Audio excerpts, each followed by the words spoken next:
नागौर के डीडवाना में प्रवासी पक्षियों का जमावड़ा लगा हुआ है। यहाँ पर बड़ी संख्या में प्रवासी पक्षियों के आने से पर्यटन की संभावना बढ़ गई है। पर्यावरणविद और स्थानीय लोग सुदूर देशों से आने वाले इन पक्षियों को देखने के लिए आ रहे हैं। पेश है एक रिपोर्ट। डीडवाना झील में प्रतिवर्ष हजारों विभिन्न प्रजातियों के प्रवासी पक्षी माइग्रेट करके यहाँ आते हैं। विशेषज्ञ बताते हैं कि मीलों का सफर कर यह पक्षी सुदूर ठंडे देशों से भारत आते हैं। डीडवाना में मौसम की अनुकूलताएं उनको यहाँ खींच लाती हैं। आमतौर पर सर्दी का मौसम खत्म होते ही यह प्रवासी पक्षी अपने देश को लौट जाते हैं, लेकिन पिछले कुछ अरसे से ऐसा नहीं हो रहा है और सर्दी का मौसम खत्म हो जाने के बाद भी प्रवासी पक्षी यहाँ डेरा जमाए हुए हैं। यहाँ पर प्रमुख रूप से दो प्रवासी पक्षी आते हैं, लेसर फ्लेमिंगो और ग्रेटर फ्लेमिंगो, और ये अक्टूबर और नवंबर के महीने में आते हैं। और जनरली ये फ्लेमिंगो फरवरी मार्च तक रहते हैं। लेकिन जैसे जैसे क्लाइमेट चेंज होता जा रहा है, ग्लोबल वार्मिंग होती जा रही है, इनकी बायोलॉजिकल क्लॉक और जो बायोलॉजिकल रिदम है उसके अंदर भी बहुत सारे परिवर्तन देखने को आए।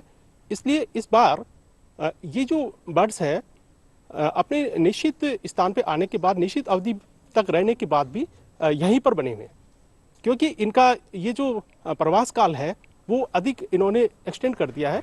नावा सांभर झील डीडवाना में फ्लेमिंगो प्रवासी पक्षी बहुतायत से आते हैं। इन क्षेत्रों में आने के पीछे कारण है कि वेटलैंड क्षेत्र होने के साथ साथ यहाँ इनके भोजन के लिए खाने में काम में आने वाली स्पाइलोरिना यहाँ शहर के बाहर भरे पानी में बहुतायत से मिलती है, जो इनका पसंदीदा भोजन है। इसके साथ इन क्षेत्रों में होने वाली धान की फसल भी इनके लिए अनुकूलताएं पैदा करती है। अब नावा सांभर झील और डीडवाना झील इनके लिए असुरक्षित होते जा रहे हैं।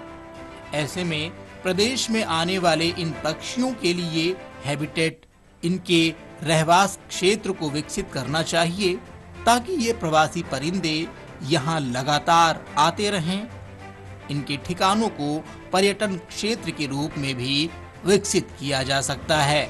पक्षियों की एक नेचुरल चीज़ होती है प्रवासी पक्षियों की, कि वो जिस जगह से यहाँ पर आते हैं तो वापस जब लौटते हैं तो अपने साथियों को सूचनाएं भी देते हैं।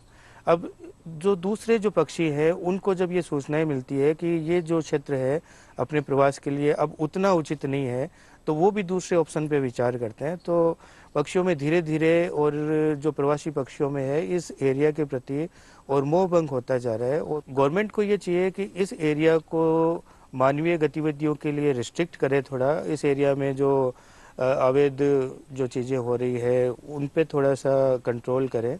ये फ्लेमिंगो अपने चटक लाल गुलाबी रंग के कारण बहुत प्रभावित करते हैं लोगों को, और इनकी जो उड़ान होती है आकाश में, जब ये समूह में उड़ते हैं तो बहुत आकर्षण का एक केंद्र बनते हैं। फ्लेमिंगो जो है इनकी औसत आयु लगभग 15 से 20 वर्ष के आसपास की होती है। दूर साइबेरिया से ये उज्बेकिस्तान, कजाकिस्तान, रूस, ईरान, अफगानिस्तान, इन सबको पार करते हुए हिमालय की ऊंचाइयों से ऊपर उड़ते हुए लगभग 4,500 किलोमीटर की यात्रा करके ये डीडवाना के आसपास या सांभर में आकर यहाँ शीत ऋतु में प्रवास करते हैं, क्योंकि उस समय इनके जो नेचुरल हैबिटेट है वहाँ पर प्रचंड ठंड पड़ती है। इनमें इन्फॉर्मर भी होते हैं जो टो लेते हैं कि किस तरह से पहले जाने से पहले पूरा समूह अगर वहाँ लैंड करेगा, उतरेगा, रहेगा, या रहने के बाद भी कोई खतरा होता है तो वो टो लेते हैं और इंफॉर्मेशन सिस्टम से सभी फ्लेमिंगो को सावचेत करते हैं। मानव के प्रकृति से अंधाधुंध दोहन और उससे छेड़छाड़ आज मानव सहित अन्य जीवों और पेड़ों के लिए भी संकट बनती जा रही है। ऐसे में जरूरी है कि हम उन नियम कायदों के मुताबिक अपना जीवन जिएं, जिससे न सिर्फ मानव जीवन बल्कि बाकी जंतुओं और पर्यावरण को भी नुकसान ना हो। दूरदर्शन समाचार के लिए नागौर से डीडवाना से शबीक अहमद उस्मानी की रिपोर्ट।